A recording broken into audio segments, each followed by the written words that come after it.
Hello दोस्तों, बिहार समाचार में आप सभी का स्वागत है। दोस्तों, आज के इस वीडियो में बिहार के तमाम बड़ी खबरें जो आपके लिए जरूरी है उसे देखेंगे। तो फटाफट से आप सभी इस वीडियो को एक प्यारा लाइक जरूर कर दे और आप बिहार के किस जिले में रहते हैं साथ ही हमें नीचे कमेंट करके जरूर बताएं। साथ ही आपके मन में अगर कोई भी सवाल हो तो आप हमें नीचे कमेंट करके जरूर पूछें।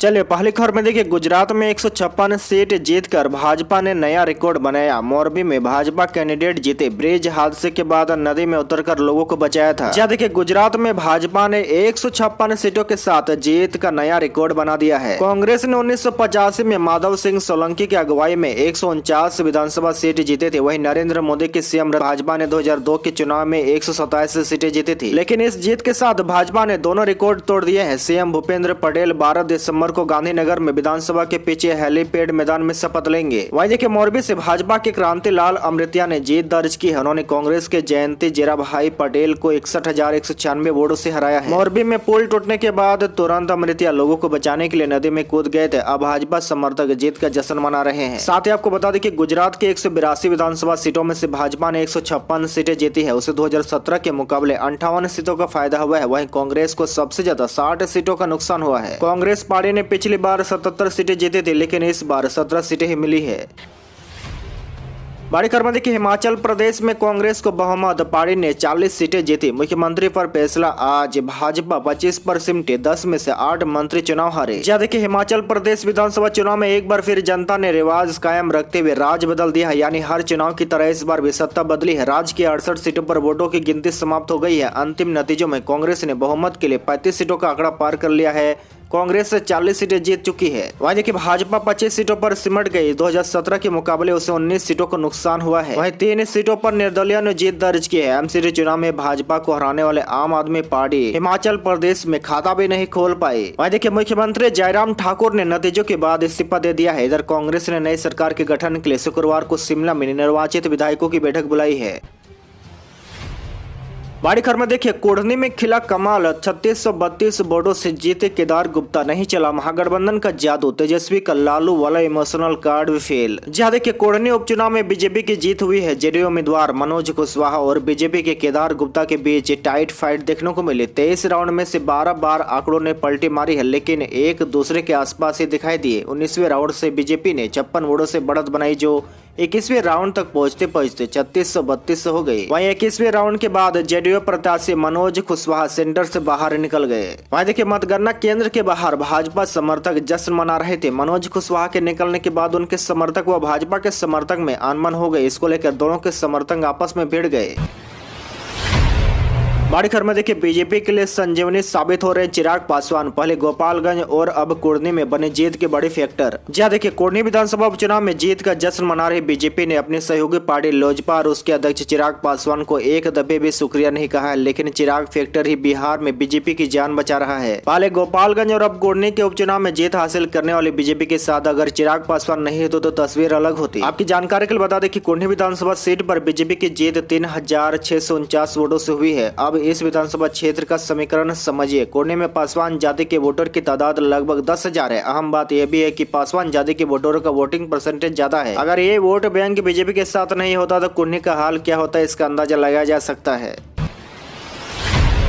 और देखिए, कुर्नी की जीत पर बोले प्रधानमंत्री नरेंद्र मोदी, बिहार में आने वाले दिनों का संकेत मिल गया है। बीजेपी को जनता का भरपूर साथ। जी देखिए, बिहार में कुर्नी विधानसभा सीट पर हुए उपचुनाव में बीजेपी की जीत पर प्रधानमंत्री नरेंद्र मोदी ने भी अपनी प्रतिक्रिया दी है। नरेंद्र मोदी ने कहा कि कुर्नी उपचुनाव के रिजल्ट से आगे आने वाले दिनों का संकेत मिल गया है। उन्होंने कहा कि बीजेपी को बिहार की जनता का भरपूर साथ मिला है। वही केंद्रीय गृह मंत्री अमित शाह ने भी कुर्नी की जीत पर खुशी जताई है। दिल्ली के बीजेपी मुख्यालय में गुजरात में पार्टी की ऐतिहासिक जीत के मौके पर आयोजित समारोह को संबोधित करते हुए प्रधानमंत्री नरेंद्र मोदी ने ये प्रतिक्रिया दी है। उन्होंने कहा कि भाजपा आज देश के सभी वर्गों की पहले पसंद हो गई है। देश के युवा बीजेपी के साथ है। वह भाजपा की विकास वाली योजनाएं बनानी चाहती है। उन्होंने आगे कहा कि युवाओं को न जातिवाद चाहिए न परिवारवाद। युवाओं को दिल, विजन और विकास से ही जीता जा सकता है।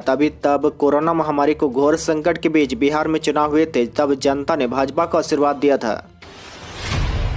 वह देखिए कांग्रेस बोली कुर्नी में शराबबंदी की वजह से हारा महागठबंधन, अजय शर्मा ने बताई वजह। जब देखिए बिहार के कुर्नी विधानसभा सीट पर महागठबंधन की हार का ठेका कांग्रेस ने शराबबंदी पर फोड़ा है। बिहार विधानसभा सीट में कांग्रेस विधायक दल के नेता अजित शर्मा ने कहा कि बीजेपी ने ताड़ी को शराबबंदी से बाहर करने के लिए पासी समाज के लोगों को बरगलाया, इस वजह से कुर्नी में जेडीयू कैंडिडेट मनोज कुशवाहा को हार का मुंह देखना पड़ा है। उन्होंने ये भी कहा कि बिहार में शराबबंदी के बावजूद दारू की जमकर तस्करी हो रही है, इसका कारण भ्रष्ट पदाधिकारी है। नीतीश कुमार को उन पर एक्शन लेना चाहिए। कांग्रेस विधायक अजय शर्मा ने मीडिया से बातचीत में कहा कि हमें लग रहा था कि भारी बहुमत से जीतेंगे, मगर सदन में जब शराबबंदी हुई थी तभी सभी दलों ने एक साथ मंजूरी दी थी। नीतीश कुमार ने जब बीजेपी का साथ छोड़ दिया तब उस पार्टी ने शराबबंदी पर लोगों को भड़काना शुरू कर दिया। वहीं उन्होंने आगे कहा कि बीजेपी ने ताड़ी को शराबबंदी से बाहर करने की मांग के लिए पासी समाज को बरगलाने का काम किया है, इससे कुर्नी में महागठबंधन को नुकसान हुआ है।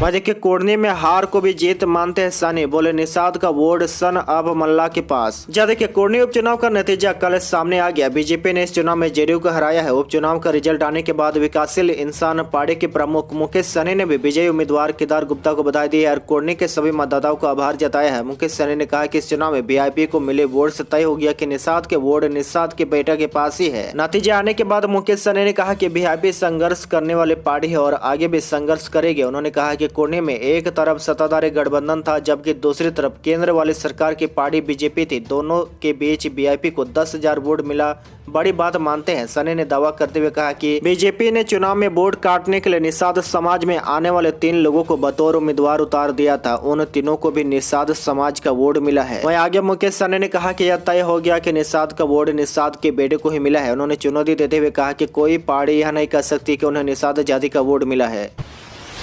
आगे देखिए कुर्नी के हार पर जगदानंद सिंह बोले नीतीश पर लगा धब्बा धीरे धीरे मिटेगा, इस रिजल्ट से साबित हो गया देश में बदलाव होगा। जब देखिए कुर्नी विधानसभा क्षेत्र में हुए उपचुनाव के रिजल्ट पर राजद की प्रतिक्रिया बेहद दिलचस्प है। राजद के प्रदेश अध्यक्ष जगदानंद सिंह बोले इस चुनाव का रिजल्ट कहीं से भी बिहार में बदलाव का संकेत नहीं है, बल्कि इस रिजल्ट से यह साबित हो गया कि बिहार के लोग देश में बदलाव के लिए आतुर है, अब देश में बदलाव होकर रहेगा। वैसे जगदानंद सिंह ने यह भी कहा कि नीतीश कुमार पर धब्बा लगा था जो धीरे धीरे मिट रहा है। कुर्नी विधानसभा चुनाव का रिजल्ट आने के बाद जगदानंद सिंह ने मीडिया से बातचीत में कहा कि इस नतीजे से विश्वास पैदा हो गया कि बिहार की जनता बदलाव चाहती है। जगदानंद सिंह ने कहा कि कुर्नी के कई बूथों पर गरीब सही से वोट नहीं कर पाए, इसलिए महागठबंधन चुनाव हार गया, लेकिन जब अगला चुनाव होगा तो गरीब खुलकर वोट करेंगे और देश में बदलाव होकर रहेगा।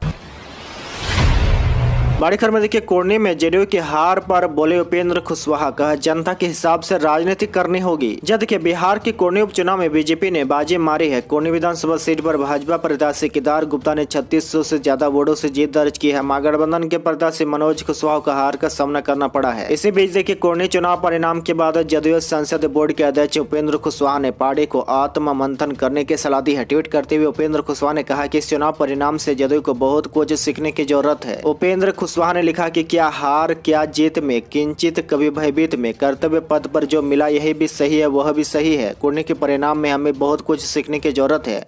पॉलिसी की जनता हमारे हिसाब से नहीं बल्कि हमें जनता के हिसाब से चलना पड़ेगा। बड़ी खबर में देखिए बिहार के नियोजित शिक्षकों के लिए गुड न्यूज। नीतीश सरकार ने वेतन भुगतान के लिए जारी किए 16.93 अरब रुपए। जब देखिए नीतीश सरकार ने नियोजित शिक्षकों के वेतन के लिए 16.93 अरब रुपए जारी किए हैं। शिक्षा विभाग ने राष्ट्रपति का आदेश निर्गत कर दिया है। इसमें प्रारंभिक विद्यालयों के शिक्षकों के लिए 10 अरब 21 करोड़ 19,50,550 रुपए, जबकि माध्यमिक विद्यालयों के लिए नियोजित शिक्षकों के लिए 6 अरब 72 करोड़ 17,68,204 रुपए जारी किए हैं। शिक्षा विभाग ने राशि विमुक्ति का आदेश निर्गत कर दिया है। साथ ही आपकी जानकारी के लिए बता दें कि यह राशि नवंबर 2022 से फरवरी 2023 के लिए जारी किया गया है।